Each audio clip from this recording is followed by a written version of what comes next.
Okay, so let's practice.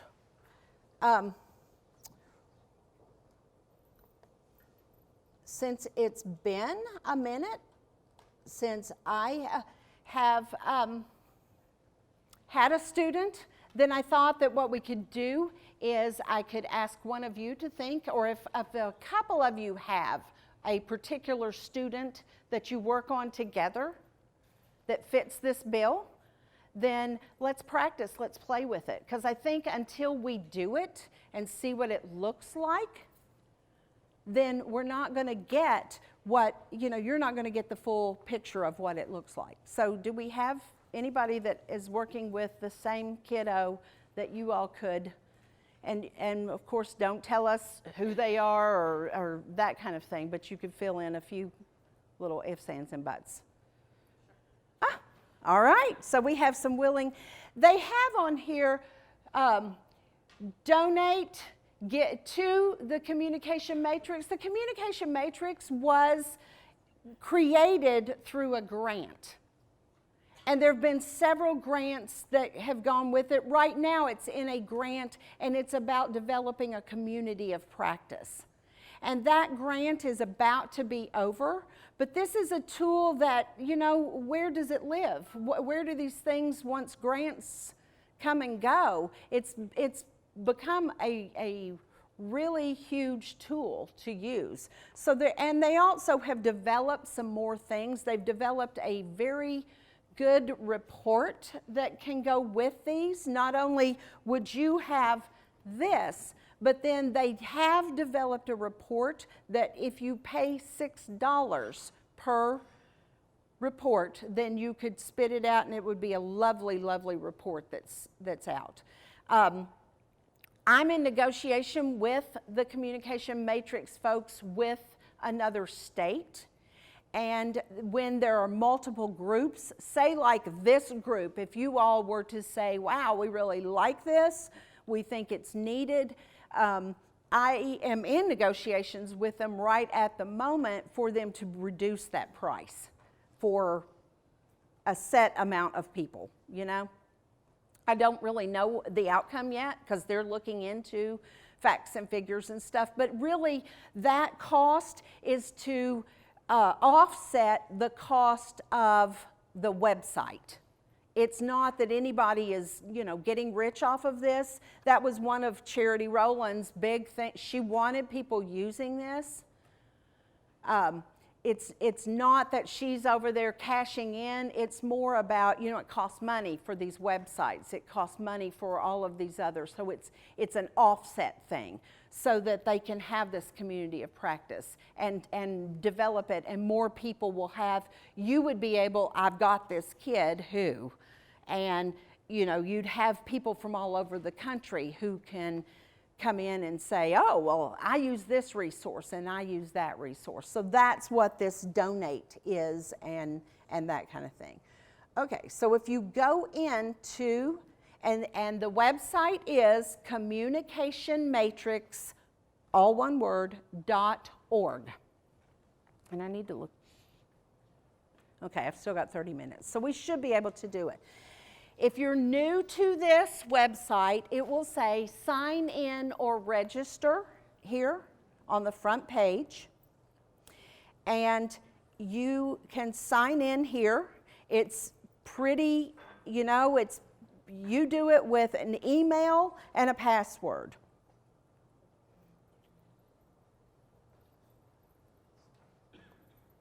And then you have your own, this is my dashboard. All right, so this is where I come in. My assessments would be over on this side. And you can download all of the matrix questions. I think I have it printed out, and I think it's about 18 pages or something. So that if you were going to a parent's house, and you didn't have the paper copy, or they didn't have internet access or whatever, you could do it in paper pencil. You could take it down there so you can download it. You can manage your assessments, or you can start a new assessment. Over on this side is about the community. And they're very much wanting, and that's what their grant this time around is all about, is developing this community of practice so that across the country, across the world, then people have those resources. I live in Greenback, Tennessee. Well, who's ever heard of Greenback, Tennessee, and how many kids, that need this kind of assessment live in Greenback, Tennessee? So I don't necessarily have a whole lot of people that I can go and say, I've got this problem. How do you think I can manage it? So they really wanted to develop this community of practice so that I would have access to other people and I can ask questions and share resources myself. Oh, I learned how to do this, or I've realized that this is, some resource that I can use that will help me with whatever certain problem. You can have posts. You can post on it. It's very much like a forum kind of thing. You can follow specific posts. So if I'm really interested in augmentative communication, then I might only want to follow those. Yes, ma'am. I want to clarify that you can still use the matrix and participate in the community of practice without making the donation. Right. You do not have to donate anything. That is popping up right now, and that's the reason why. Okay, but you do not have to pay 1 penny. You don't have to donate. You don't have to. They have a couple of things and I'm exploring this for these reasons, for coming here today. I did some homework behind all of this, plus I'm working with another state. So I'm really interested, and I just am in a discovery process myself, because I'm new, remember, or I'm a sub. Anyway, what I found was that there is a $6 if you wanted that report. And like I said, they will come down and they will give discounts if this were something. They also have a webinar, one webinar so far that has ASHA credits associated with it. So you pay money, you watch their webinar, and you would get ASHA credits for it. They also, on the website itself, they have all kinds of really good information. Just some real quick down and dirty screencast about how to do this or that. So they're really building it, and it's a nice resource for you to know about, and you to have, and you to be able to engage in if you so desired. There is a way that you could do groups. So if you guys wanted to do your own little group within this, I think that you can do that also. But that would require that somebody be like heading that up, I think. Okay, so we're going to start a new assessment, and we're going to assess a new individual. So for our purposes, and I have none because it's been a minute and a half since I've had kids, so I have no reports on mine in which to show you. You might be able to come in and... I think she's in right now. Okay. Well, would you like to maybe come in and log in on mine?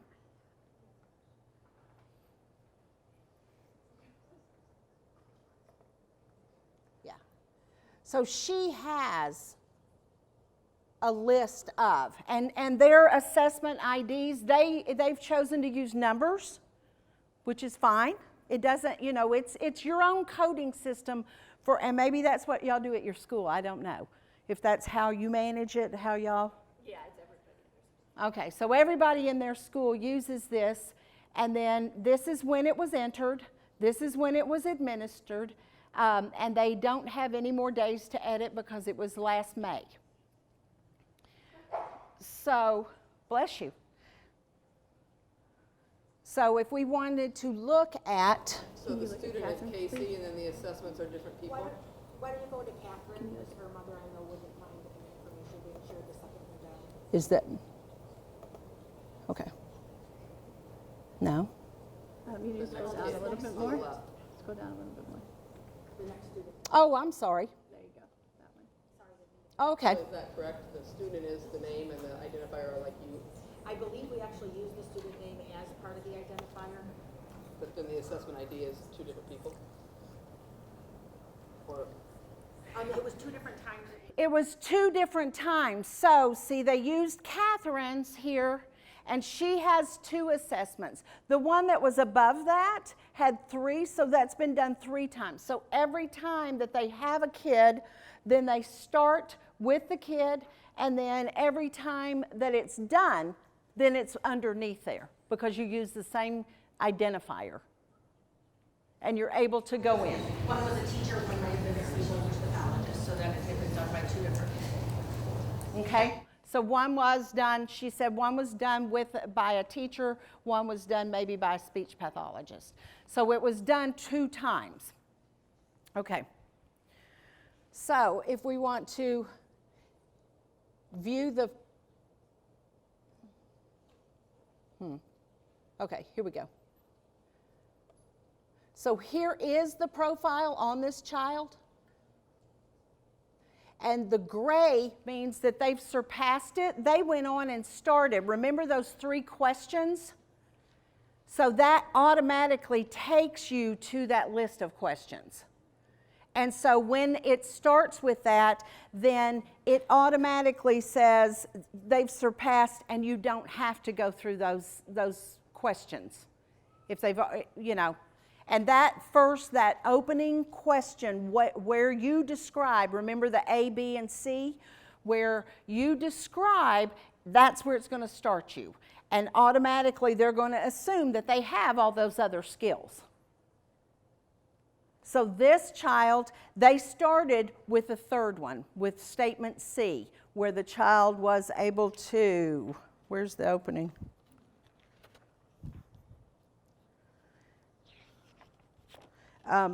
I can't find the question right off the bat, but you remember the 3 questions, statements. Okay, so then this child has mastered, so mastered is orange. This child has mastered all of these things except making choices on level 3. Well, and has done a few things in level 4 and level 5. He's got refusal down pretty pat. She does. But she's got all of level 3 except making choices. Now, you have to ask yourself then, is it because she's not been exposed to that? Have I not exposed a lot of choice making? So maybe it's not that she doesn't have that skill, she just hasn't, you know, we don't make choices around here. I make the choices around here, which, you know, a lot of places that's the case. But, you know, what I say about choice making is, how do we go from, do you want milk and juice? Life is full of choices. That is, you know, it's a choose your own adventure. And how do we learn the most? How do we learn the most? It's no. How do we learn the most is when we mess up. You know, you go along on autopilot and everything's wonderful until you make a bad choice in life. You know, maybe I went out and I used my credit card just a little bit more than I should have. That's a bad choice. Well, then I had to pay for the consequence, right?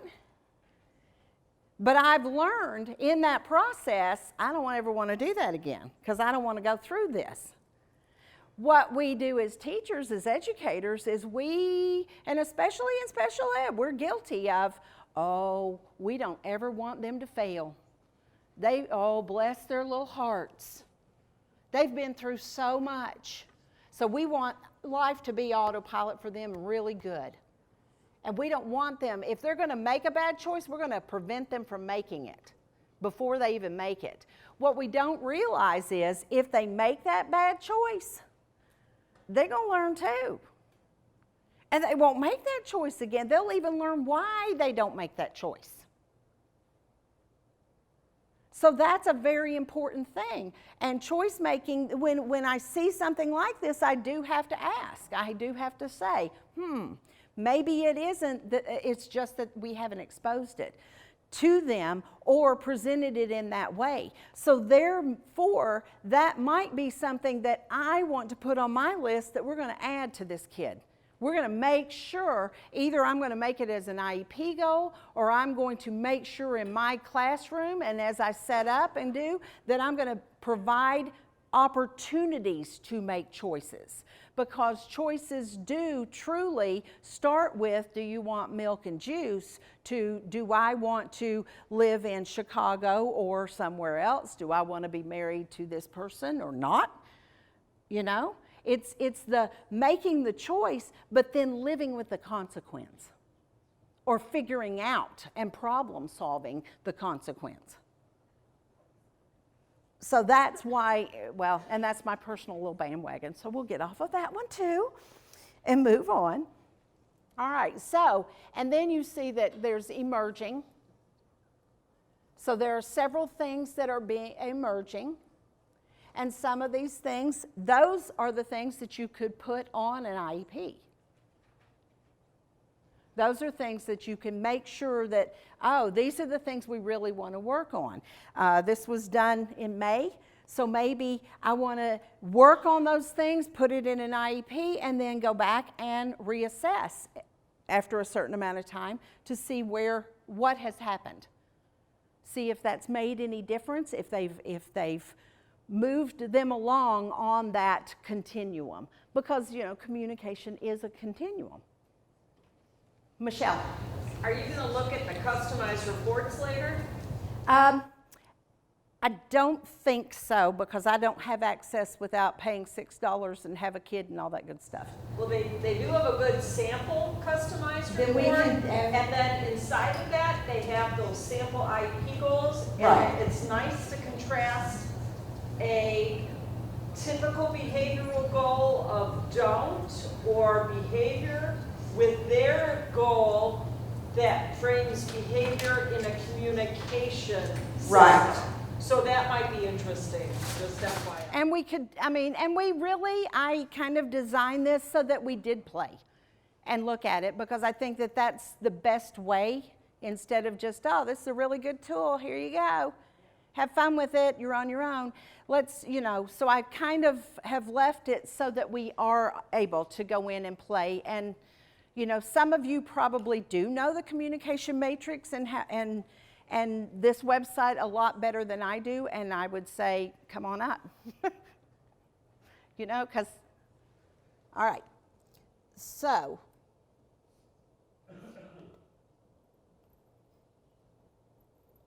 And then you can see that, was this couple of people that did it? I believe it was. All right, and so you would be able to print this out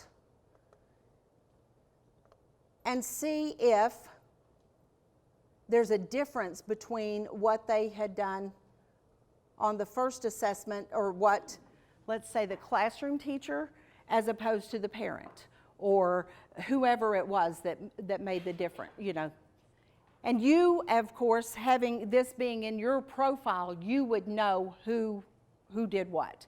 And you could probably put, how do you all do this how do you identify who it was that? I don't think we have a process for that yet, as you can see. Well, and that's something that you might logistically, if there are, like your situation where you're in a school yourself, there could be some kind of system where you have like T for teacher, S for speech, P for parent, whatever, but something in that coding system that would help you all generate. Okay.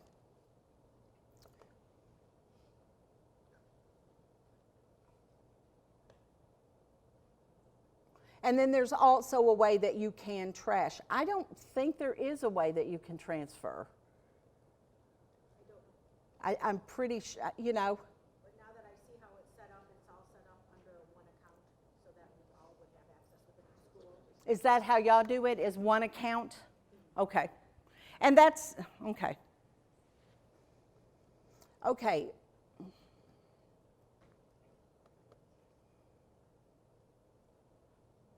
All right. Can you tell this individual is uncomfortable? I don't know how. Okay. All right, so let's go back and let's create. We're getting close to, and I'm just going to put 1, 2 in here for my personal identifier for your guys. All right? And then what is your relationship? And there's a drop-down menu. So you would be the teachers, right? Okay. Does the primary diagnosis of the person you are assessing involve autism? Okay. Does the primary diagnosis of the person you are assessing involve deafblindness? Some kind of combination. Okay. Has a diagnosis or cause been determined? Well, if there's a particular syndrome associated. No, there's a particular medical condition. Okay, well, what is the condition? What?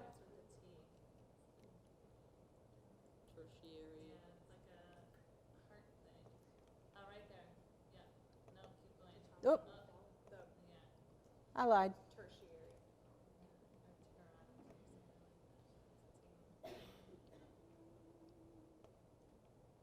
That second to the top one, that one, yeah. Okay. Any other diagnosis?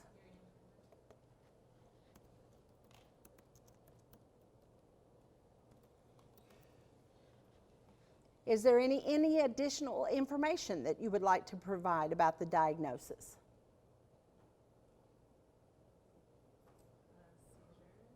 I mean, like, if you want like medical information. Oh, it helps if I knew how to. Sorry about that. Okay. Any indication, any specific impairments? So you said hearing impairment. Is it mild, moderate, or severe? Mild. Okay. Any other, like cognitive? It would be at least moderate, probably. Moderate. Okay. Other health impairment, moderate. Moderate. Physical impairment? Mild. With the shoulder. Speech, language, severe. Vision, none. Oh, wait. No problem? Okay.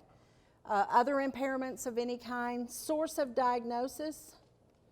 It's suspected by a family member. Wait a minute. Here are your. Confirmed. It's confirmed by medical. Two or more. Professionals. All right. Enter the birth month and year.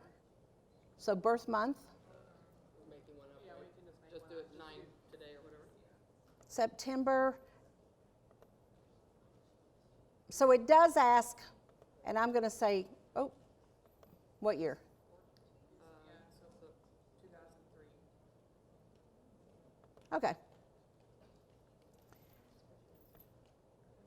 And the sex of the person? Male. Primary language spoken in the home. English. What country? U.S. State? Illinois. I knew that. Race? White. Yes. There's no option for Latino or Hispanic. Really? Wow. Huh. American Indian, Asian, Black or African American, Native Hawaiian or other Pacific Islander, white, more than Guess what? When I talk to them, I'm going to tell them that. But that wouldn't be a race, that would be a nationality. Well, that's true. That's true. But Latino, Most forms now say Hispanic origin, yes or no, and then it goes on to race. I don't agree with it, but that is what most forms say. okay. She said most forms now say Hispanic origin, yes or no, and then go on. They separate it out. That's a little, Okay, would you like to refer this person you are assessing? And that would be no, because, Individual. oh, Yeah, individual. yeah, how would you like to refer? So you want to say individual. Okay. What did I? Do I want to, do I want to call them, if it's a 30-year-old that I'm doing this, I'm not necessarily going to call them a child. And she said a high school child, so she doesn't want to say child. All right, so what did we not?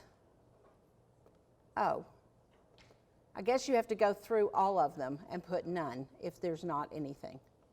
Sorry about that.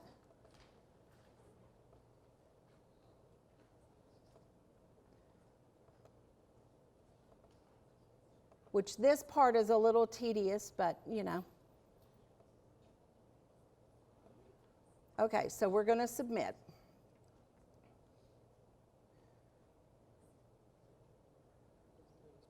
Okay. Please select a statement below that describes the type of matrix administration you would like to begin. I'm starting a new one from scratch, but it also gives you, I'm entering data from a printed version, or I'm updating based on the last completed matrix. So you have those options. So if you have somebody else that you're going to do, or as you grow your own little profiles. So this is a new one. Yes, ma'am. Okay, this individual doesn't seem to have control over their body yet? Okay. Does this statement, this individual has surpassed that stage, right? Okay. So does this statement describe, he doesn't come to me, let me know what he wants, but it's easy for me to figure out. So they've surpassed that one. Okay, this individual, he knows, this individual clearly tries to communicate their needs to me through gestures, sounds, or language. He knows how to get me to do something for him. So, okay, if you were to say, okay, all right. Does this individual intentionally show you that he doesn't want a certain thing or certain activity? Okay. And what does this individual do to refuse or reject something? Does he use body movements? He would walk away, yes. All right, so He would say no. do you think mastered? Where are we on the first one? I think on all of those he's mastered it. All of those he's mastered. Okay. The nice thing about the online version is it's then, depending on how you answer these questions, it will skip ahead on some things. Or it will not ask you after a certain amount of time. Once you kind of hit where his stuff is, you don't have to go through the whole thing. In regards to passing over and going to things that are relevant to whatever you previously put in, is there a save and go on default that's built in? Because we were putting in an assessment and we clicked back and then we went back and all the information we had put in was gone. Wow. So it wasn't like save as you go, that it automatically has a save in there. So now we have to start all over. Wow. So that might be something they want to consider looking at. Okay. And make certain that as you're working on it, it gives you the opportunity when you open it to assessment to save at the beginning? She said when they started an assessment and then they tried to go back, it did not save what they had done. So that's a feature, and you know, that's something for them to know about. Okay. What about conventional gestures? Oh, okay, early sounds. Yeah, he would, Is he mastered? Okay. Facial expression? Simple gestures? Okay. Any comments you want to say? You know, and this is where you might want to put in those comments about, oh, he's really good at it in these environments, but not so good in this, or, you know, sometimes when he's really stressed out or his meds don't kick in or whatever, then we see that he backtracks or something. So you see how you can kind of make some notes in there. Okay, conventional gestures and vocalizations. maybe emerging on those three in the middle. All right. What do you think is? He's more often not tested, like just ignore it, look away. He can do it, but he does it sometimes. Okay. We're gonna do it this way because we got 5 minutes. All right, concrete symbols.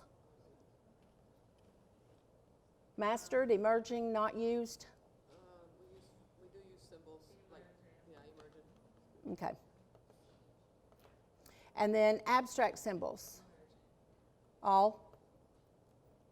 Can sign no. He'll say no and stop. Signs. Written word. No, not used. Not used, and not used Braille. 3D symbols. Not used. Not used. 2D. Emerging. Okay. And language. Combines 2 or more symbols. Maybe emerging. Okay.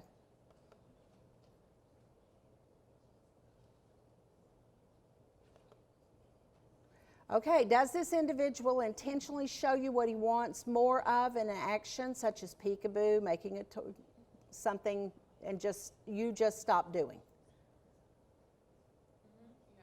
Okay. All right. So then, how does he show you? So body movements? Mastered on all these. What about early sounds? Yeah. Mastered? Smiles, yes. Gestures? Okay, so this is hard on a high school kid because yes, he's doing those, but we believe they're inappropriate at his age. So how do we rate that? He can do them. I don't think at this point, and that's where you might in the comment section. So yes, he's doing those things, but those are the things we're trying to behavior mod out Okay. because he's. And all right, so that's where you would make those comments. You know, this is what needs to be modified. All right, and then you could go on and make a long explanation, blah, blah, blah. All right, beckons you to come. Yeah, mastered. Really good at that. He's the king of that. Holds up hand, Yeah. nods. Yeah. Okay. Concrete symbols.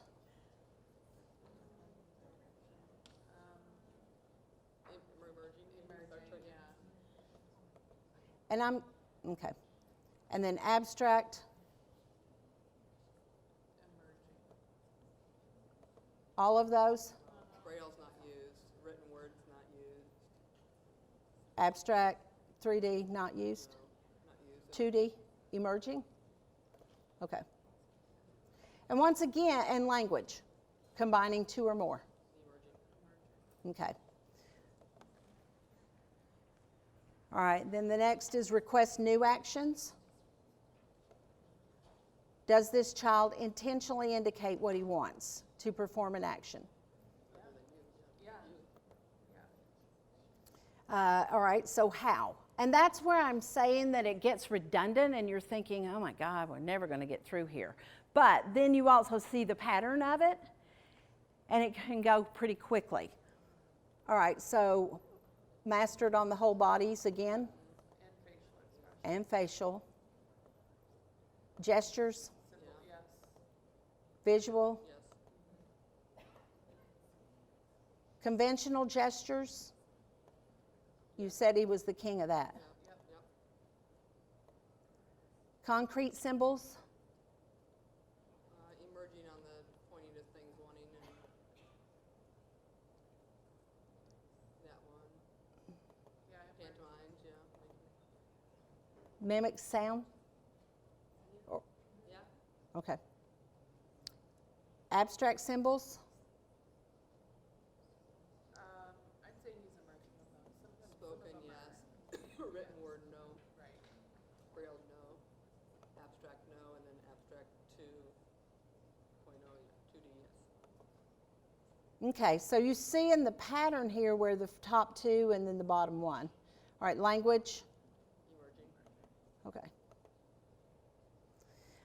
Does he intentionally show you he wants more of something, such as a toy or food? Yes. So requesting an object. And that's going to be in, so body movements, yes. Yep. Early sounds. Mastered on facial. Gestures, Yes. all of those are mastered. Looks at it, yes. Okay, conventional, I'd say point mastered, yeah. That's how he does his lunch, I think. Yeah. concrete symbols, I'd say emerging on the symbols, photo or line, object symbols, emerging for the symbols. pantomimes, mimics, all of those are emerging, okay. Abstract symbols, spoken word, I'd say emerging all except Braille and Written. 3D and written.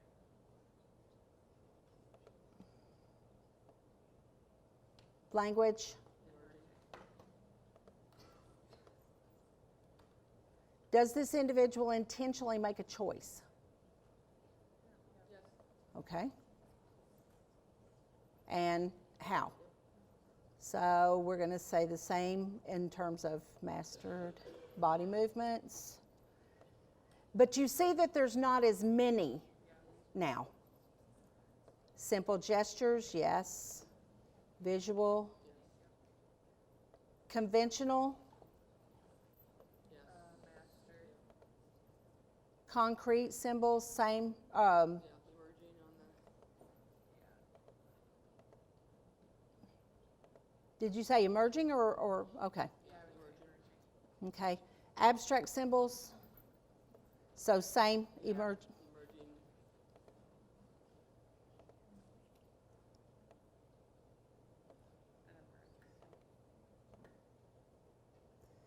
Does he show you he wants a new object?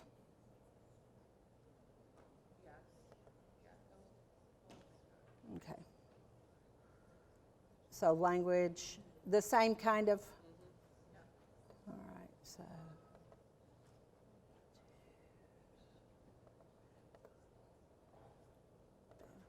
Right? Okay. And all of these were mastered. Or no, those were emerging, and the others are mastered.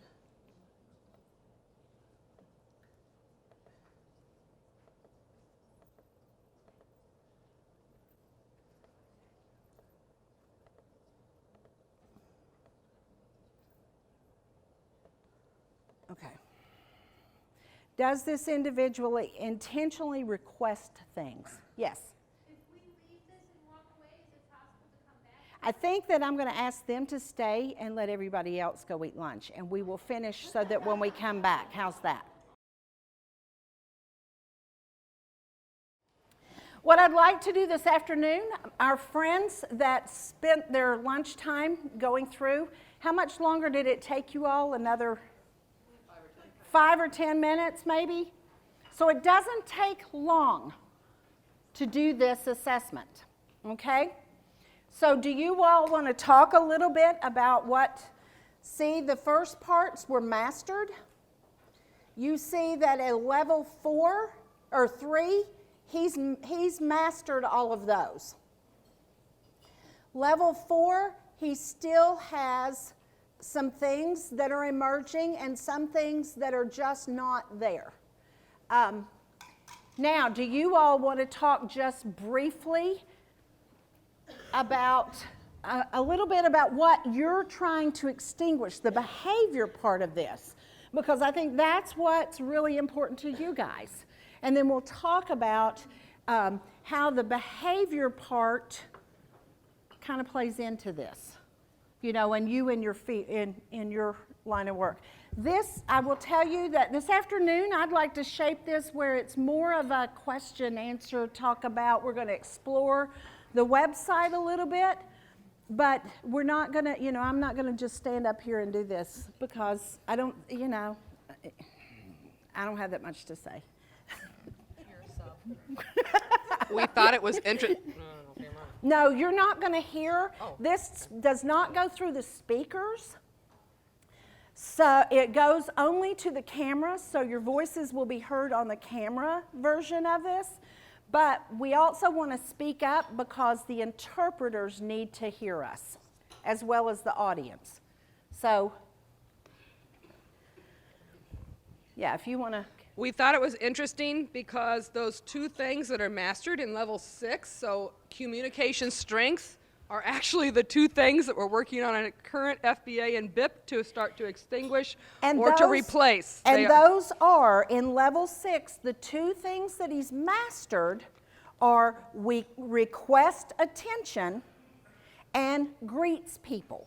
Those are the 2 things he's mastered. Those happen to be the 2 things that they want extinguished because he... In a 45-minute class, this 15-year-old will say something like, help me, help me, help me, help me, help me, help me, help me, help me, 70 times. And in the same 45-minute class, he'll say, hello, hello, hi, hi, hi. You know, it's all he does do. So he's great at it. But it's the same thing, you know, he does know how to communicate those 2 things, but we are trying to, you know, one time finished. Right. So it's funny because it really showed up well. I mean, it's a very good picture of him, I think, as far as what he does the best. Vanna? I am reminded of what Sherry said earlier this morning of the individual where she works who used to greet her saying, what time is mom coming? Mom's name Mary. I'm wondering how many functions hi serves for this young man. If hi really means hi, who are you? Where am I going? What's next in the day? I mean, I don't know. I'm not there. I haven't done any of the behavior analysis or communication analysis of that word, but it just reminds me so much, Sherry, of your experience. Right, so we need to make sure when we're looking at these things and we're looking at those behaviors, if you're extinguishing, then what are you going to put in its place? I think for this student specifically, I think it's one of those, he's a very social student, so he likes interacting with others. And I think at some point in his life, he has been taught some key social phrases and questions. And those are the ones that he knows and he's comfortable with. So he just keeps going back to the same ones in order to initiate conversation or socialization with others. Right, so then if we're looking at this kiddo and we're thinking about, there's the problem, there's, you know, he's doing this, and you'd like to move on and you're stopping it, what can you replace it? What's next? Which there's a lot of things that are emerging, and those are some, you know, that's where you have to really look at you're extinguishing that behavior. You've got some things you can replace it with, but how are you going to do that? And that's where it gets fascinating and kind of fun. But you also need to remember, as you know, if you extinguish, it's going to be replaced with something.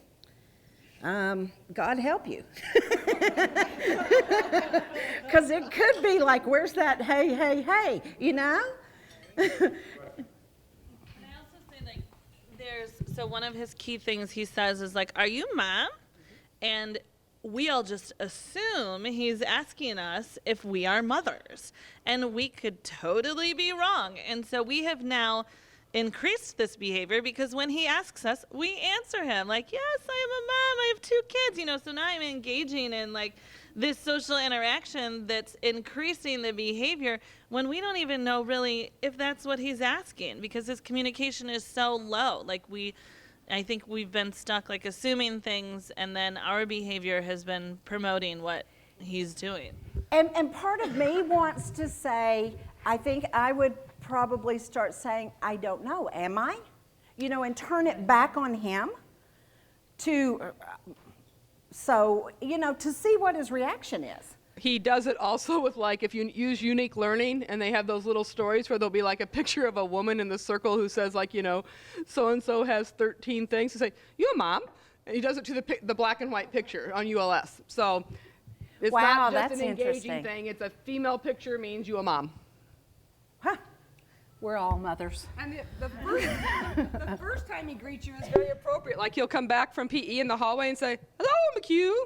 And it's great. And then it's that 20 more times. Yeah. So it is appropriate initially. Oh, that's fascinating. Anybody got any? It's the right response and greeting. Anybody have it? Oh, here we go. Is he on the spectrum is one of the questions I have, because it sounds like the type of language that a person on the spectrum would often, what's the social story? What are you supposed to say to that? But yeah, I think it's been trained. Yeah. You think it's a learned? I think it's been trained a into him. trained. He has some, like you said, he has some catchphrases that work. He just was never told to not say them more than once. So like when we went on a community trip last week, we drilled and drilled and drilled at Walmart that you can say hello to the clerk once. But after that, it looks weird. High school boys don't do that, So And how did he do? he did fine, but we were one-on-one. He didn't do it more than once, did he? No. Yeah. No, he isn't bad. Well, so he's starting. He's emerging with that. That's yeah. But it's going to take a lot. Wow. Whoa. That sounds like fun. Okay. The other thing I'm going to jump back over to my PowerPoint for just a minute, not long, to talk about, I wanted to show you too. Y'all saw what a pretty picture. This kid has a lot of things, but you also see where it's emerging. There's so many things that are emerging. They're not there, but you can see that story. It'll be interesting once if you were to do this again in not a hurried fashion and be able to really think through this and get this picture, which will probably look very similar to this, but then thinking through what can we do with this. Now that we know this, we see it in front of us, how are we going to move forward? How can we reduce the stuff that we want out of there, but replacing it with some of these other things? So I think that's where you go with that. Okay, now. Okay.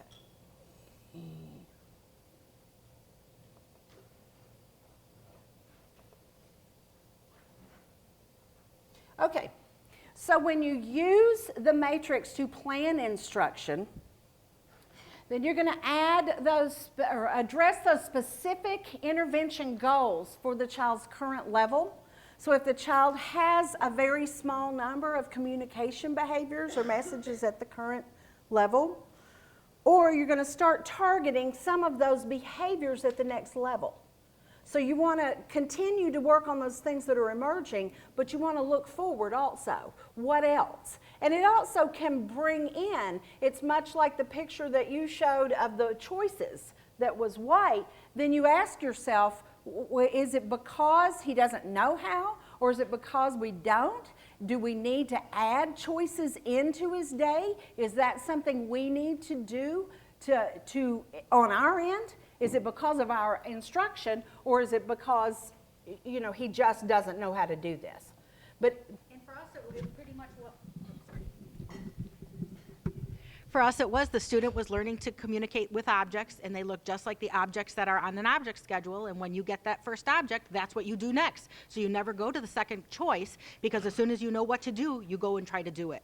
You she didn't realize she had the option to make a choice because of knowing how to follow a schedule. Yep. Right, right. So in that case, yeah, you've got, it's a learned behavior.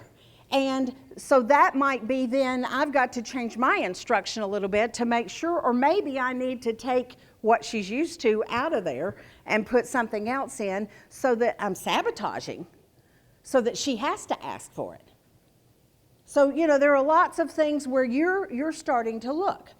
Okay, and I'm going to fly through here because I really want us to get, there are strategies, you guys can go through those on your own. You know, it's not, okay. Then selecting the goals. Okay, so what I really want to spend our time now is looking at the community that's in there, on the website. I want you to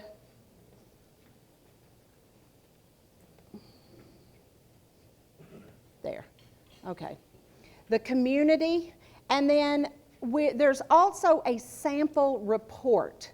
So if you were to spend the money, if you were to go on and do the $6, or if your co-op decides that, you know, this is something, or your school or whatever, what comes out of this is a lovely little report where you've got, and it lets you select the logo if you have a logo, or you can download your picture of your logo. You could download a picture of your little sweet thing. You could, you know, there's all kinds of things you could do with this. It shows the previous, here's a previous communication matrix. Then it has the current one, so you have the comparison there. If you have done it before. It also shows some of the current skills list. So it shows, you know, how she's rejecting, how she's doing those, you know, what behaviors she's using. Then, as you scroll down here, keep going, okay. Then, after you go through those things, it starts going into the different levels and describing what are used intentionally and the percentage of messages expressed at each level. So you could go into, and you could get a score off of the matrix if you needed to have a communication score for whatever reason. There are ways to do that. That's also on the website. For these purposes and today, I don't think we need to go into that. But there are ways that if you needed scores for particular things that you could do. There are 80 cells on that whole thing. If it's mastered, it's given 2 points. If it's emerging, there's 1 point. And if it's non-existent, it's 0. So you could say at the first of the year you've done it and the score is 43. And then if you did it at the end of the year and you added up all that and it was 57, then there's the percentages and that kind of thing. So that would be the way that you would score. But for these purposes, you know, that's about as far as I'm going in. Categories of behaviors used to communicate, so it's showing the different categories that she used. Other impressions. But then down here, it goes into the descriptions of the pre-symbolic, or where is it? Michelle, you were. Come up here, Michelle.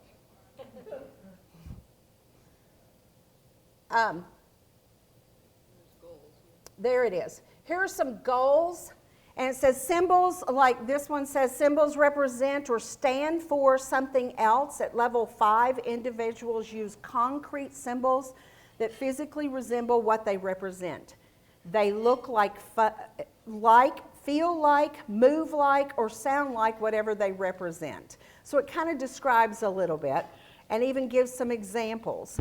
But then most individuals skip this stage and go directly to level 4, but some individuals, concrete symbols may be the only type of symbol system. So it's telling you that. Here's general goals at that level. Determine what type of concrete symbols is appropriate. Doesn't Design to Learn do a symbol? Sorry. If you're not sure what sort of symbol works best for a person, you can use a tool called Tangible Symbol Systems. And a team in here has actually done that, so. Right. So there are other, there are other resources for assessment on that, which may, a lot of times you get behavior if they don't have a way to communicate. That's a big, in fact, in our world, we get calls all the time about this kid has behavior, this kid's showing behavior. When I hear that, then I'm automatically going to communication. That's my go-to default on those behaviors. So, okay. Then it gives you some examples here of what the next goal, what that should look like. So it's helping you design that instruction as not only are you getting that good report, but you're also, what's the next step? Now I want to go into the community part of this. And if you don't even have to register and sign up to look, they have on this website a lot of films, videos, 2-minute videos that describe things. If you don't understand or if there's a question or whatever, there's lots of help with what they're trying to do. They describe their research that they've done around it. All right, so the community, and translate this site into, and it's still thinking. There were like 10 languages, so they really have tried to reach everybody. Okay, so in the community, there are collections. I know in my former life, I was the lead on literacy for the National Center, and we did a literacy highlight month or week, I can't remember, for Communication Matrix, where we came on as teams of individuals who understand a lot about literacy and how it connects with communication. And so we posted to their forums. We gave them a lot of blogs and forums that we just posted, resources that we knew about that we wanted to share with people, so that there are lots of those kind of things on this website. There are also some science, shared science. So if there are named, so far they have CVI, cortical vision impairment, Cornelia de Lange syndrome, Fragile X syndrome, Angelman syndrome, Dandy Walker syndrome, Charge syndrome, I can't say this word, cytomegalovirus, CMV, and then optic nerve dysplasia. Thank you. They're all things in there that they have collected some resources around. So if your individual had, let's say, charge, then there are quite a few things in here that will talk about charge and talk about resources that they have, where they're located, where folks that have added to this site are located. So somebody from Illinois is in here. Here's some more big picture things about, and resources around it. How many also may have autism associated with charge or have that label with it? What are the ages of the folks that have been on this website who have shared that information? So you have lots of resources. This is what a composite of so far how many people that have done anything around a kid that has charge. So, and this is what a profile of that looks like. Behaviors used for intentional communication. So they're showing all the different ways that kids would do.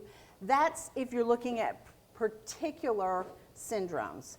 If you just want to know, you can go on the forum and ask your own questions. Suggestions for therapy goals and activities and strategies. So there are different things that are on this forum that you would be able to go in and post, and then hopefully people would share their expertise back with you. Or if you know something, I would say from this group, you guys know behavior. There are things that you have to offer to this community. Does that make sense? Yes. So it would be in your best interest, and actually, they look for guest host to facilitate, and they pay you if you were to do it for a set amount of time. They pay you in like Target gift cards. So it's not like you're getting your next paycheck will come from,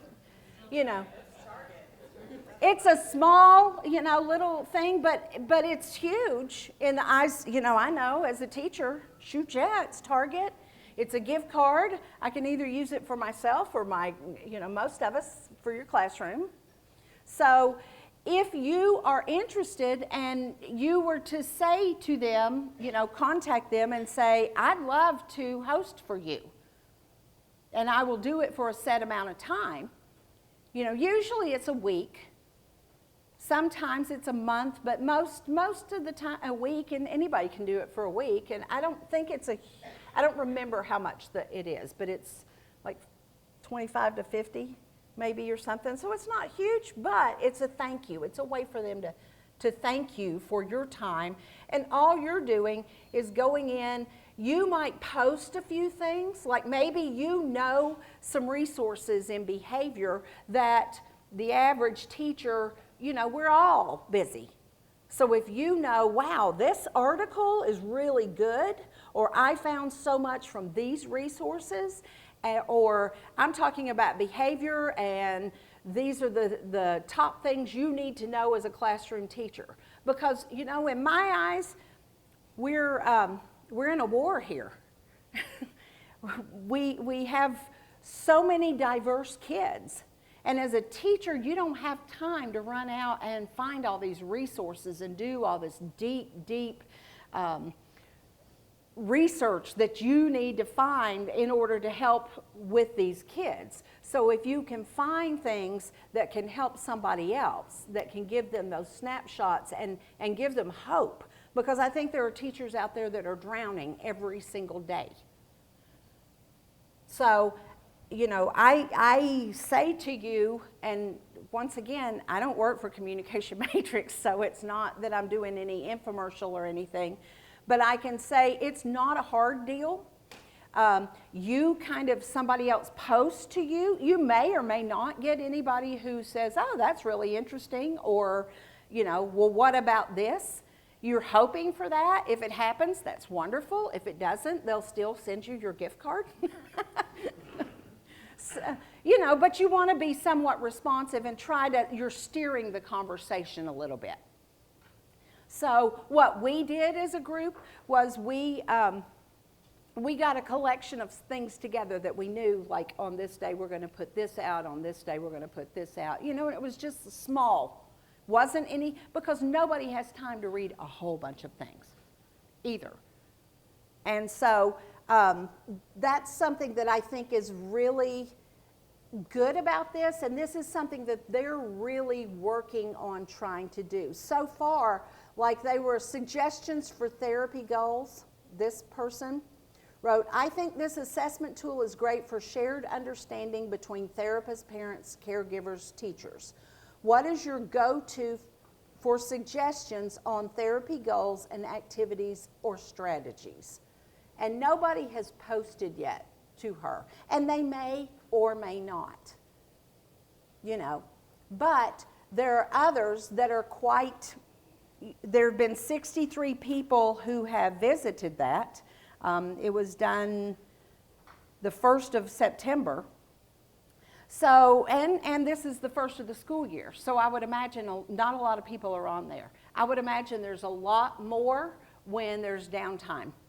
You know, so maybe over Christmas break, people might be more into the community than they are, say, in September, because September, to me, is survival of the fittest, you know? So nobody has time to just stay on a forum and post. But there are things, and there could be information on there on behavior or particular things that you're interested in. There's search engines up here, and they're pretty good. So if you type in, well, let's type in behavior. Nope.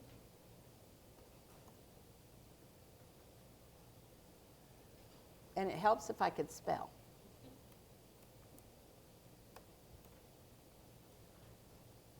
Okay.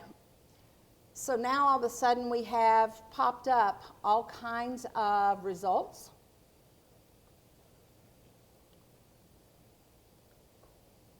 There's something on shared. Here are the different posts that have been, wow.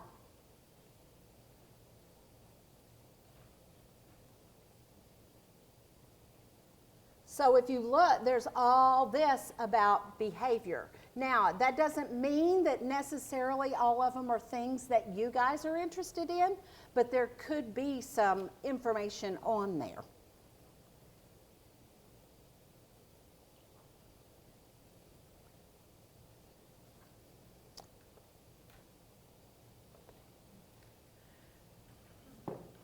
Now, Michelle was talking a little bit earlier. What I'd like to do at this point is really just talk about how you could possibly use this in your work. Do you see this as something you can use? I was thinking that, like, for our preschool teacher, it might be a good student growth component for our evaluation. Because it's so hard to get, you know, with preschool, if you've got 6, 3, and 4-year-olds and they're all at different levels, it seems like this would be a really good thing to be able to show yellow going to orange and, you know, it moving up through 8, 10 weeks, 12 weeks. That's part of our teacher evaluation now in Illinois. We have to show student growth. Oh, okay. And How? you have to have assessments, and it's hard to make up assessments that all the students could use. Wow. So that could be a possible use. Anybody else? Somebody was talking about the preschoolers or the 3-year-olds that are coming in. The early intervention folks. Somebody over, I thought it was over here, was saying something about using it. She's not there. It was her then. It was her. No, she was. I remember. And then she snuck out. So possibly, I don't know if this is what she had back. Oh, God. that when they're required to come in from EI and then get that preschool assessment, you have that EI exit report. So is it possible, if that's what she was talking about, of using this tool in that exit assessment for going into EC? I would think it would be Maybe an that's what she meant. excellent tool and something to show that assessment. Any other ways that you see? I'm sorry. We were saying that it could Louder. be, just a good tool when we're doing present levels of the words, the verbiage that they use. It gives a really nice snapshot of what they are able to do in their present level. It was a nice, way to explain. You look, no? No, I was saying, but you have to pay for that, right? To get the report. The report, but there's no reason, you had to pay for the report. I really think that you could generate your own report that wouldn't be that, once you get into it and start using it a lot, I think that you would be able to generate enough of a report, enough of a thing to go on, that you would be able to have that. Yeah, if you do this online for free, what you get is the grid, all colored in. If you do it again in 3 to 6 months, you get the overlay so you can see the growth and compare it. What you don't get is the text report. And so you all are really competent, language and communication professionals, and you can write the text report. And then what I like about it is that it gives you in positive, positive next steps. And you can look online at the sample report and kind of do it you're competent. You guys are really good. We've You do cheated this. before, many times. And I think too, having that grid where you have it here and then you've done it after a certain amount of time. I'm assuming when you say in Illinois we have to show the growth, well, how often do you have to do it? How many times? It's once a year, but you could do baseline, mid, and post. So you have to do Well, then I would think that this would be a great tool for being able to do that, show that progress, even if it's in the grid form and it doesn't have to be a long, drawn-out report. You all have used this tool a lot, correct? Well, We don't have that many students. We don't have that many students, but with the students we have, every student who it was appropriate for was given it. Okay, so talk about how you guys use it, since you all have used it more than, I'm assuming, a lot of folks in this room. Some folks in this room have used it, right? Who all has? Okay. And, all right, yeah, I was going to say there's a team over here somewhere that's used it before, right? Michelle. Yeah, because I'd like to hear what your experience was. But first, We've used it in a few different ways. One of the ways that we've used it is having our speech language pathologists give it and include that as their speech report, especially for some of our students who are at the lower end, to show growth and to show what present levels are. can't hear you. We've also used it for 3-year reevaluations as a communication tool, because speech and language is an area that every 3 years our students often don't make as much progress in, and this is something that actually shows the progress. Okay. Now I'm ready. Woo! It's all right. It'll be all right. All right. I would particularly like this team because Michelle and I were talking about you guys a little bit at the break. And so would you all mind sharing a little bit about how that happened? Michelle, do you want to help? Okay, so can you hear me? All right. I love it. So I had a student who was deafblind, and I contacted Michelle for for some assistance because I had never before experienced a child with deafblindness. So when Michelle came out and she did introduce us to the matrix, then I believe it was this was 2 years ago, so I believe it was the speech pathologist and I had gotten together, and then we got together with the classroom teachers and the assistants. And what was interesting to me was that when the speech pathologist and I had gotten together, we were thinking that everything was pretty much emerging. But then as we talked about like things like you were saying, like the grimacing or the different facial expressions, showed that in fact that it wasn't necessarily all just at the beginning stages. We just had to sit down and discuss what we were seeing. And he had actually more things that were, I can't remember the levels. What's after emerging? Okay, so what's the first one? It's pre-intentional, and then intentional, and then the third one. Okay, so basically, he was doing nothing according to us initially, but then once when we sat down and we all talked together as a team, we figured out that, wait, this was the funniest thing. We had written down that he never showed any emotion, and that day he laughed. So, I mean, yeah, so it really was, it was almost like he was mocking us, like, you guys have been saying I don't know anything, but yeah, I do. So, it was an interesting experience. I love it. And that's what I think is the magic of this, is you don't think about it in this way.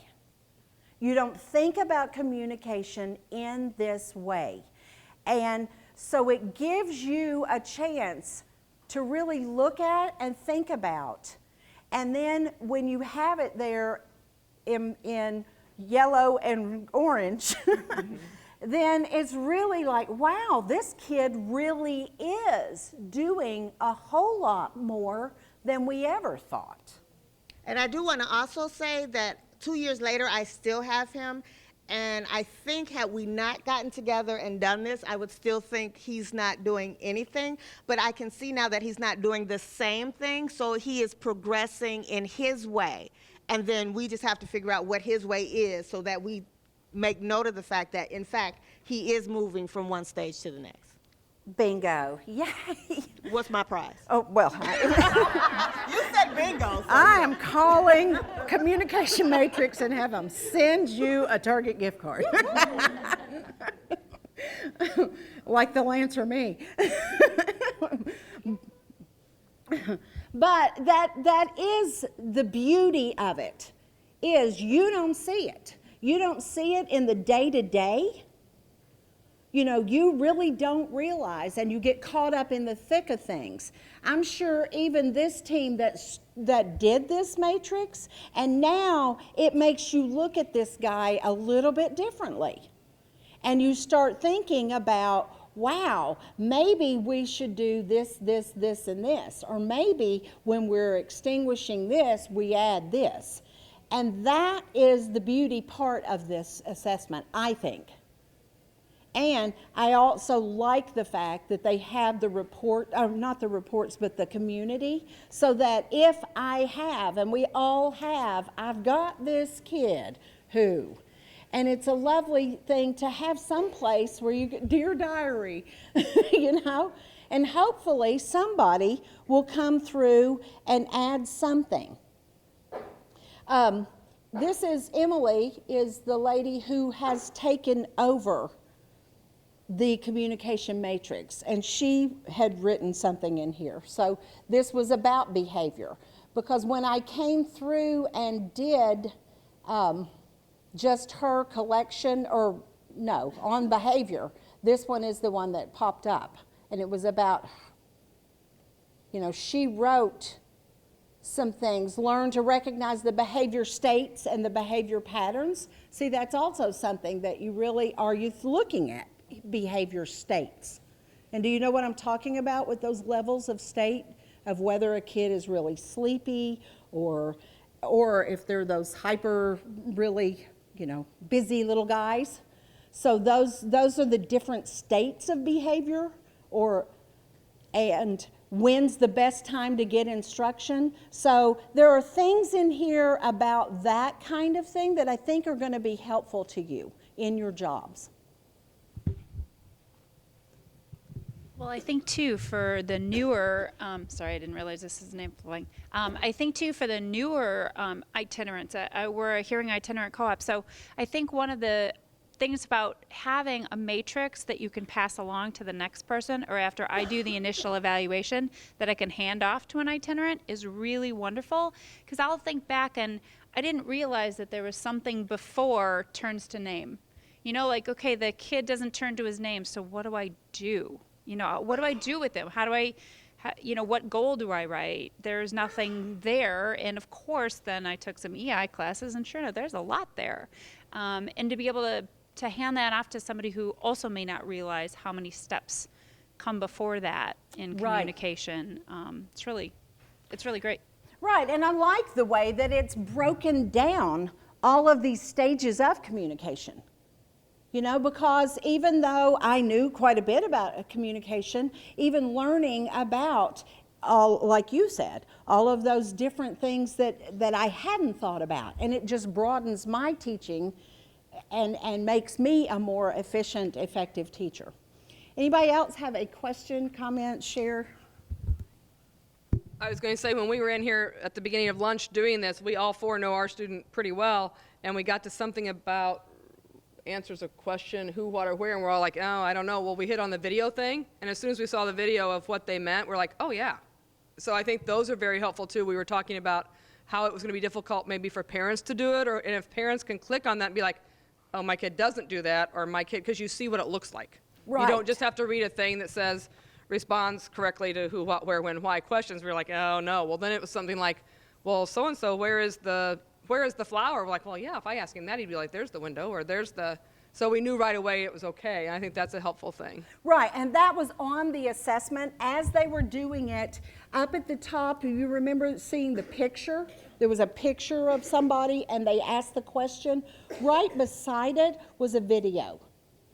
So that if you are going, because we were talking about what happens if you have a parent that's going through this and they don't know what that means. And so, you know, and you're going to know those parents also. So you're going to describe things. It's, you know, those are the parents that you would want to sit down with them and help them through this, because it is intimidating for a lot of parents to go online to do all those things. But also there are those little videos, and they're not long, but they're just enough for you to, oh, this is what they're talking about.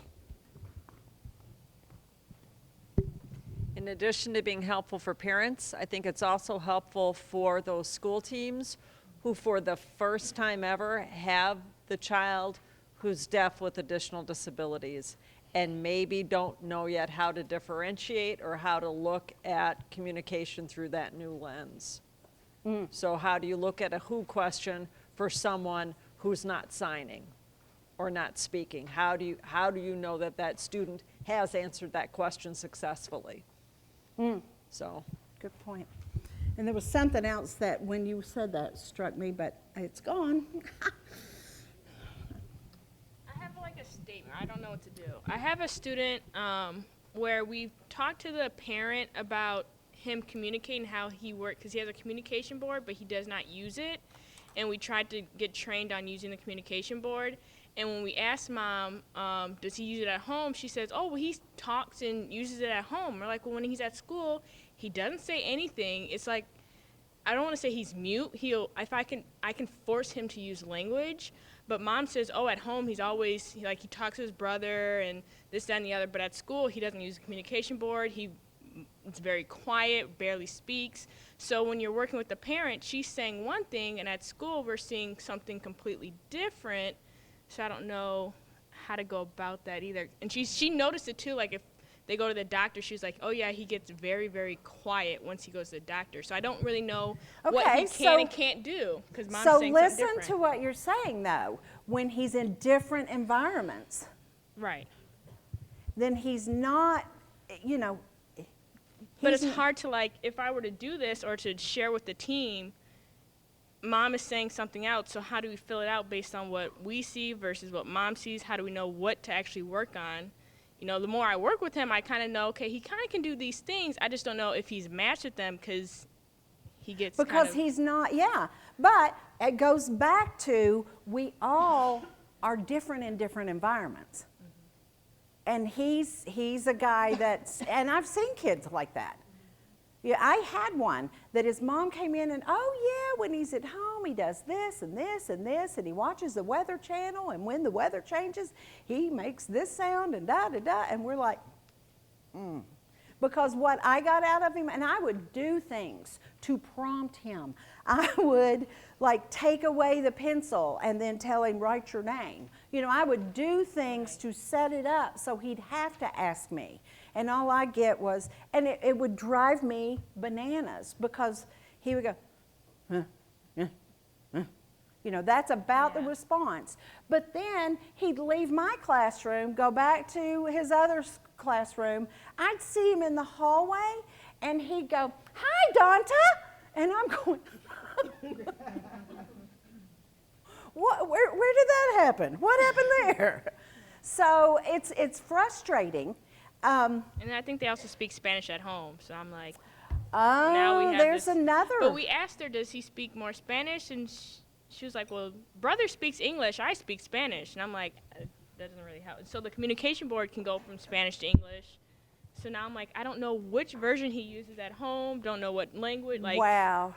Wow, wow. So I'm like, I want to share this with the team, but I don't know how effective it's going to be when there's so many factors. But I think then, here's what I would do. I think I would sit down with the team, and I would go on and do the assessment with the team and what you see at school.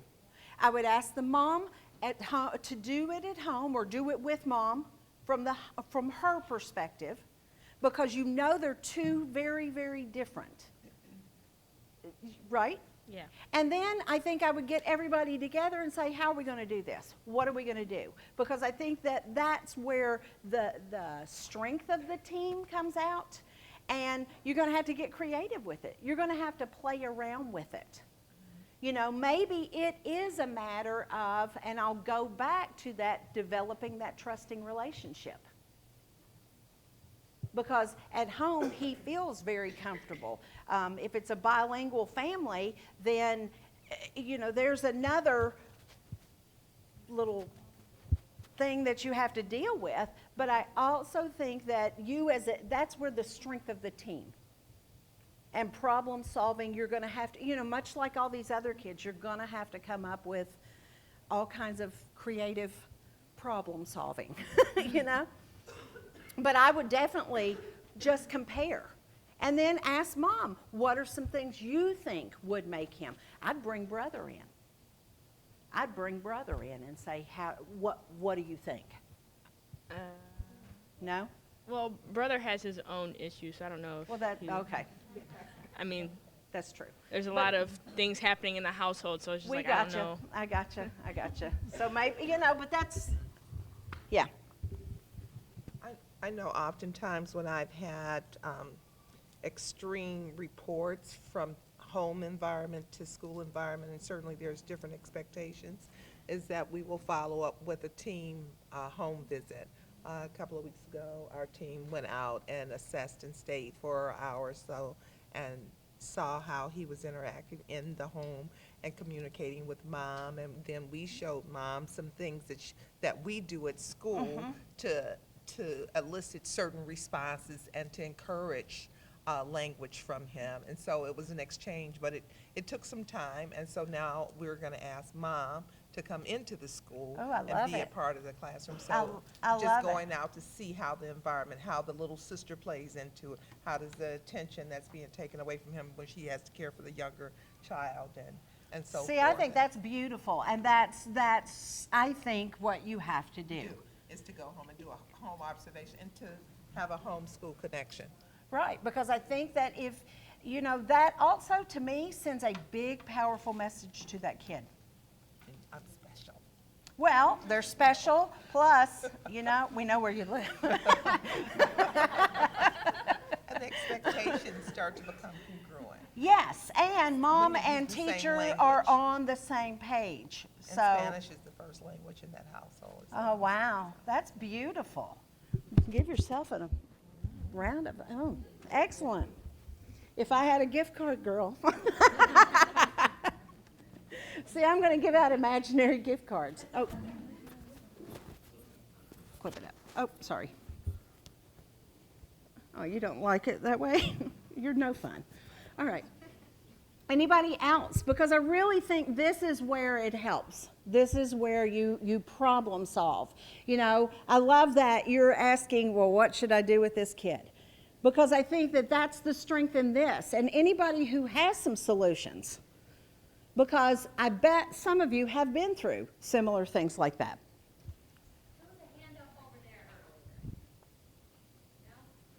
Somewhere in there? Come on. We were talking about you and you had left. I forget, yeah. It happens. It happens. No, Raven and I were talking at the break. It seems like this is an assessment that, as a DTH, could really follow kids into school that we don't usually. A lot of times our EI paper is just kind of like, okay, you're done, welcome to preschool, because we don't use the same assessments. Because, like, you know, mine kind of end when they become 3 or 4, and speech uses their own, everyone uses their own. This could start when they're 6 months old, and we could take them up through high school. I mean, unless they hopefully they'd get off of it. But I mean, as long as they didn't get off of it, as long as they were still on it, we could use it as old as they were, which would be awesome. Exactly. And that way, I think you will see progress over time. We were having a little discussion over here. So I have a little kindergartner that I'm testing right now, and he goes from Spanish to English to Spanish. His instruction is in Spanish. However, if I say, one of the things I was asking him to count to 10, and he said, huh? And then I said, count to Diaz. Then he said, 1, 2, 3, 4, 5, 6, 7, 8, 9, 10. So, and then when I would point to a picture, you know, he might say, perro, which I knew was dog. But then the other ones I didn't know, so I'm trying to think of how to, communication-wise, because he switches, how could I use this? Like, could I sit down with a teacher and ask, okay, what do you think about these sections right here? Or should I sit down with a parent? But I'm going to be instructing him in English. See, here's something I think I might do, and I'm going off the edge here, but if I was in that situation, I might do this twice. Once where I'm really got the lens on English, and once where I've got the lens on Spanish. Because I think then you're going to see a different picture in both of them. Because I think that his teacher doesn't think he does very much at all, but for some odd reason, I don't agree with that, because when I was going back and forth with him, he was able to communicate. I asked him something and he said it in Spanish, and even if I didn't know what it was, I knew he was communicating with me. He was responding. And he might be very, very fluent in Spanish, but because he's going to a school and there everybody's speaking English, it goes back to your guy who doesn't say that much, or your guy that doesn't say that much. And that's what I don't want him to get. I don't want him to get to a point that he's not going to say anything in, say, English at all. Because he was very open and warm. He came with me freely, that kind of thing. And but how old? He's kindergarten. He's kindergarten. Because the other piece of that is at kindergarten, he's still an open, wide, receptive. But as he gets older, he's going to start really and that's closing what I don't that want door. to happen. Yeah. Okay. But I think that that's how I would do it. Okay. Whoa, whoa, whoa, whoa, whoa, whoa, whoa, whoa, whoa. You know you have a louder voice. Vanna's got to go. Yeah. And why are we being little church girls here? Let's talk. I was just thinking Tracy can get the ESL. He should be getting ESL, right? Well, he's getting instructed in Spanish totally. So But even with that, don't they? So they're expecting you to service both his HI and ESL? His classroom teacher only instructs in Spanish. But does he not get ESL services? This is an English school. So I'm assuming that he's. I mean, when he came into CPS, he would have had to been checked, does he come from a Spanish-speaking home? And then he should automatically be on the ESL roster. I'm just saying, I wonder. Well, that's why he's placed in a Spanish school. Right, but wouldn't there be, when you're doing the assessment or something, is it? I'm gonna use. But you're not there as the ESL person, so isn't there an ESL person that could maybe help you with the taking? I'm gonna use That's the one an providing it. interpreter, a teacher assistant, a bilingual teacher assistant to help me with assessment so that I can get a more accurate For picture Spanish. because I don't feel comfortable assessing him in English only. I don't think Right. that is fair. And I think that I will get a better result if I use that bilingual person. That's for my normal assessment to, to assess his hearing loss and how it's affecting him academically. But I'm trying to incorporate this in there too, to help me write goals. Say that again. I'm gonna ask the teacher. Is that what you said? Whoa, whoa, whoa, whoa, whoa. Yes, that's what I need, because then I have to go back to her. Okay, here's my workout plan. I was going to say, the Spanish-speaking teacher can give this matrix in Spanish, It's the only one. right? And then you can give it in English? Well, is there a matrix in Spanish? Yes, yes, it is in Spanish. You can get it in Spanish. And that's where I'm saying, I think that you start with doing it with the parent in Spanish, in the one that they're most comfortable with, looking at him in Spanish, then looking at English. So you're assessing it two ways. The same kid, but you're looking at it from both languages. Right. I love it. Good for you. Here's a gift card for you. Because you're thinking about this kid, and that's what matters the most. Right. So I applaud you. Does that do you? Oh yeah. It's just that the teacher didn't seem very cooperative, and that's why I'm kind of bypassing the teacher, because the teacher is like, he's not responding to his name. I call his name and he's not responding. However, when I said his name, he responded. When I talked to him, he responded. So, sounds to me like the teacher has a little attitude. Yeah, that she has a new student that transferred to her school who wears hearing aids. And, so she kind of talked about that. So that's why I chose the assistant to help me opposed to the teacher. Beautiful. See, I think you're going to all the right sources. Here's the other piece, though. I think if you do this and then you have that visual, then I think that the teacher, when you have that visual in front of you, and I think several people now have said, when I see that visual, it gives a different picture. That might help the teacher. Okay. If they're able to see, here it is in orange and yellow, and here's what he does when he's in Spanish, and here's what he does when he's in English. Okay. Then I think that that's going to be like, Okay. I'm gonna try that. and that maybe she will see that he is further along, because it sounds to me like she's already kind of dismissed him. Exactly. And can we find some other place for him? Or we have a lot of teachers too that put everything on the hearing impairment. Yes. And with having other certifications, we're able to say, it's just not the hearing. So fast. Yes. Absolutely. Excellent. Others? Come on, you can get your imaginary gift card right here.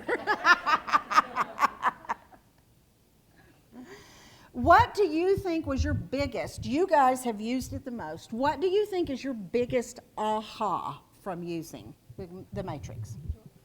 Oh, come on. Come on, I've been talking. I'll even stand in front of you so they don't have to see you on the camera. How's that? I think that the biggest thing for me is just that it helps me understand the variety of levels of communication and think about like the lower ends of communication that my students are actually doing as I'm filling out the assessment. Can you guys hear? Okay, not at all. Sorry. She said the variety and the levels and the biggest aha was seeing that, right? Yeah. And I guess for me, the biggest aha is realizing that a student can have strengths in different areas. In one environment, they might be using their vision that they have more. In another, they might be using something else. And being able to see that, sometimes they will respond in a certain way under one of those categories differently depending on what we're assessing. Did everybody hear her? Mm-hmm. Perfect.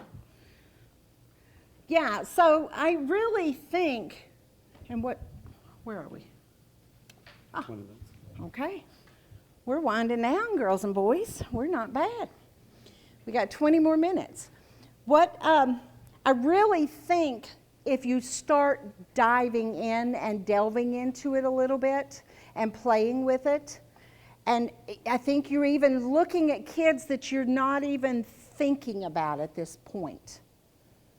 Some of the kids on your caseload, or even you may not have anybody on your caseload. The nice thing about knowing about this is, you know, as we all know, you never know who's going to walk through your door tomorrow. You know? And so it's always nice to have a tool like this. If nothing else, you can go to your local SLP and say, hey, do you know about this assessment? Oh. You're an SLP. Okay, as an SLP. Wake up. No, just kidding. Do you have something as an SLP? Oh, go on. Just pretend you're not on video. As an SLP, do I have something? Yeah. Do you have something about this assessment? Do you see that it would be? I see that it would be helpful. I see that it would be beneficial. I sat here and put one of my particular students in, and I actually was surprised because I was thinking he would have more than what the assessment actually showed. Wow. But he's a kid that's very scattered, and the assessment shows that his skills are very scattered. Right. And I don't think that anything else that I would have done would have probably shown quite how scattered those skills are.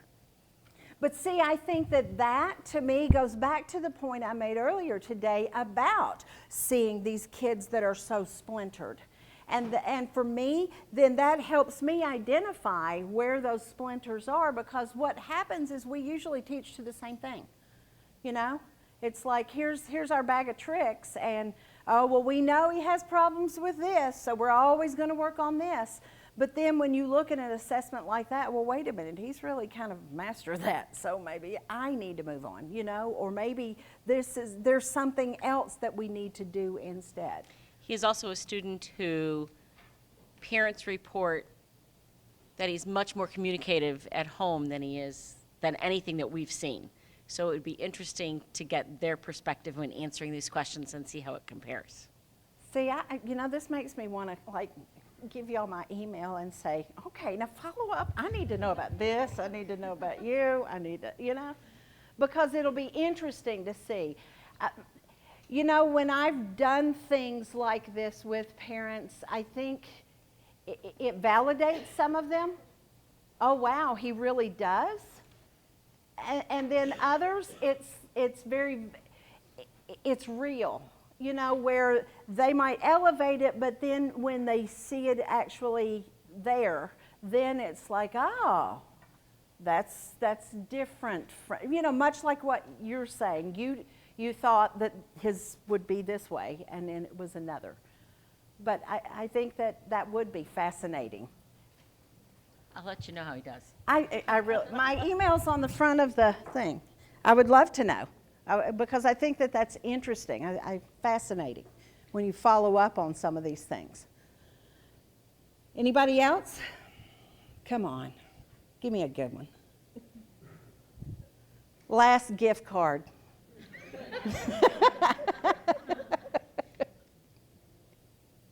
Would anybody be interested in doing that in terms of facilitating? Not in September or May, or do y'all get out in June? When do y'all? Okay, yeah. I mean, nobody wants to do anything in September, June, May or June, or around Christmas. Survival of the fittest times, all. Anybody? Any dying last minute questions?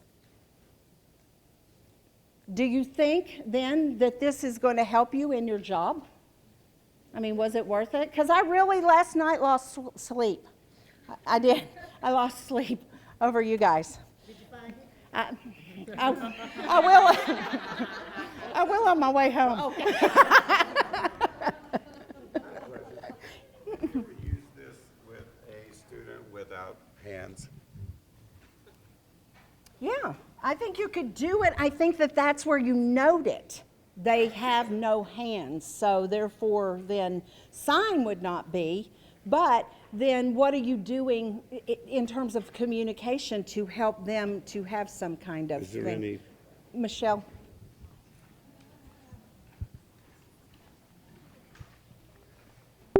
Steve, when you get into it, some of the sections ask like, how does the kid communicate by moving his legs? Do they communicate by moving, you know, any kind of noises at all? So there's all kinds of sections. And then when you get to communicating with pictures and things, it doesn't say you have to point with your hands.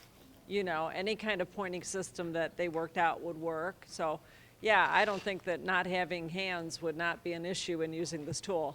If there's any, like, things done before with somebody in that situation? Wait. Say that again? Is there any history of a person that was done before in that situation that's maybe on that website? I can't think of that, but I'm betting you dollars to donuts we've got stuff in the AHOA modules that show some of that. Absolutely. Okay. Yeah. All right, thank you. We can pull Yeah, it up, because but- there is that resource. Should I go on and talk just since we have like 2 minutes? Huh? That is, yeah, I'll leave you with one more resource that I have, and that is, well, actually, I can leave you with a couple. How's that? There is a website if you have need for literacy for whatever reason. There is a website called the All Children Can Read. And All Children Can Read. It's literacy.nationaldb.org. And when you go on that website, the very first thing, there is a skills checklist that you go through, and yes, no, and it kind of points you into where those resources are. Can we say that website? Yes, it's literacy.nationaldb, as in deafblind.org. And it really is for lots of kids. When you identify the developmental stage or where that kid is in literacy, because it's on a continuum just like language, then you can go in and there are groups of strategies, and it will tell you what to do and if that doesn't work, what else you could do. So it's got a lot of resources around literacy for kids in a lot of different ways. Another resource is Moodle, MOODLE, .nationaldb.org, and those are open hands, open access intervener modules. And interveners are Annie Sullivan's to Helen Keller. Do you remember Annie Sullivan? So the eyes and ears and all. All right, these were designed for interveners, but lots and lots of teachers are taking these, parents, professionals are taking them. In addition, there are 27 modules on a variety. There's one on behavior. that's about 6 hours of instruction. You can go in and do self-study. You could go in and just look for particular things that you're interested in. It's very dynamic in that it has PowerPoints, it has videos, it has lots of different resources in there for lots of different purposes. Okay. Anything else for the good of the team? Gift cards for you all, virtually, here in my mind. Okay.